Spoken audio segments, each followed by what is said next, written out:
근데 또 얘기하다 보니까 이런 얘기도 있더라고요. 또 11살 때 영국으로 유학을 처음 가셨어요. 혼자 가신 거죠? 네, 그렇죠. 네, 근데 이제 그때 어머니가 네가 뭐가 되고 싶니? 라고 물어보니까 나는 장래 음악가가 되고 싶다. 자, 11살이면 4학년이죠. 4학년 한국 나이로. 그렇죠. 네. 4학년 때 얘기를 하고 혼자 가요.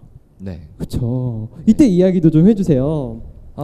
그때 뭐 영어 한 마디도 못 하고 갔었어요. 저는. 예, 우선 그게 굉장히 저에겐 큰 걸림돌이었고 네. 걱정도 많이 됐었고 심지어 그 초등학생 때 그런 뭐 영어 테스트였는지 뭔지 확실히 기억은 안 나요. IQ 테스트였는지 심지어 이런 질문이 있었어요. 주스가 영어로 뭐냐? 주스가 영어로 뭐냐가 아니라 죄송해요.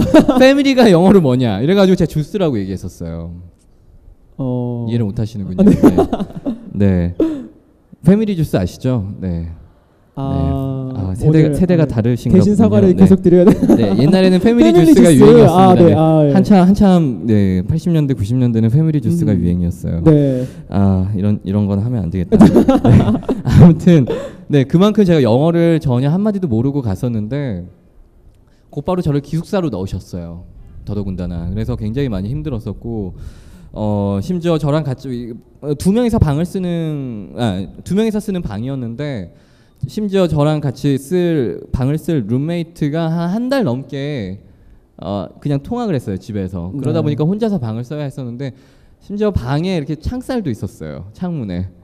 예, 1층이었기 때문에 이렇게 밖에 못 나가게끔 창살이 있었고, 근데 영어도 안 되고 막 그런 상황에서 기숙사에서 지내다 보니까 굉장히 많이 우울해지고 이게 내가 지금 잘하고 있는 건가 막 이런 생각도 들고 그러다 저희 부모님께 제가 전화를 드렸어요, 아버지께. 네. 그러면서 영어를 좀 더 배우고선 다시 하면 안 될까. 네. 그랬더니만 저희 아버지께서 너 그런 생각 할 거면 그냥 당장 집어치우고 다시 한국으로 돌아와라. 11살짜리. 네. 그러고선 다시 끊고 곰곰이 생각을 했어요. 그러다 보니까 제가 영국으로 다시 가기 전에 친구들한테 막 인사하고 나 잘 갔다 올게 막 정말 한 며칠 동안 다 여자애들이었죠. 다 이렇게 막 인사하고 나 잘 다녀올게. 그러고선 멋있게 다녀와야지 하고서 딱 왔는데 다시 돌아가면 이거 얼마나 창피할까. 그냥 어린 마음에 막 그런 생각이 많이 들고 막 그러다가 그래 내가 여기까지 어떻게 왔는데 하면서 다시 전화를 드리고선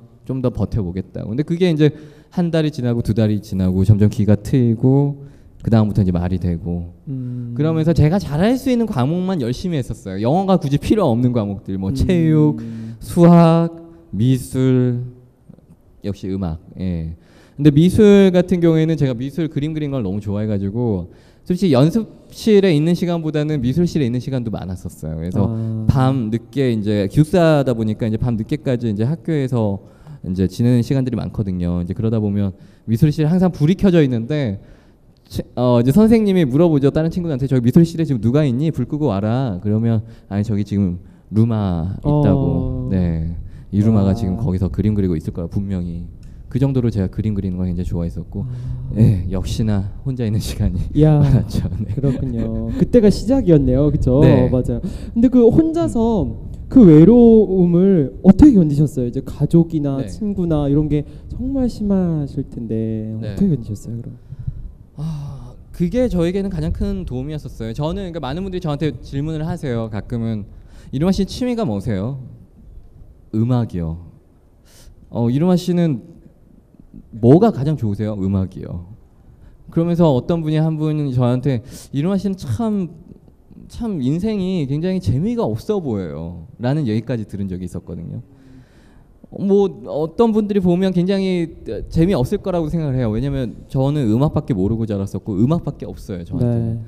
그렇기 때문에 저는 늘 영국에서 이제 혼자서 그렇게 유학 생활을 하고 그랬을 때도 진짜 음악이 없었으면 저는 아마 그냥 모든 걸 다 포기하고 다시 돌아왔을 거예요. 근데 그만큼 제가 아까 말씀드렸던 아웃사이더라는 것 자체가 어떻게 보면 어떤 무리에 속하지 못하는 어떤 그런 부류라고 얘기를 합니다만 그 아웃사이더라는 게 청춘에 있어서 가장 중요한 부분인 것 같아요. 아웃사이더처럼 한 번은 되어보고자 하는 그런 욕심. 저는 혼자 있는 걸 굉장히 좋아해요. 지금도 그렇고 혼자서 대학생 때도 혼자서 강의를 몇 번 빼먹고 혼자서 영화를 보러 간 적도 참 많았었고요. 혼자 나가서 맥주 마시고 그냥 혼자 시간을 즐기는 걸 너무나 좋아했었어요. 그게 뭐 네, 친구들이랑 잘 어울리지 못해서일 수도 있겠지만 어떻게 보면 그게 참 다행이다라는 생각도 들고 저는 그냥 혼자서 이곳저곳 다니면서 그게 저에게 영감이었고 그리고 가끔은 외롭지만 그때는 굉장히 힘들었지만 지금은 그 시간들이 참 너무나 값지게 느껴져요. 네. 와, 네. 와 너무 멋지네요. 네.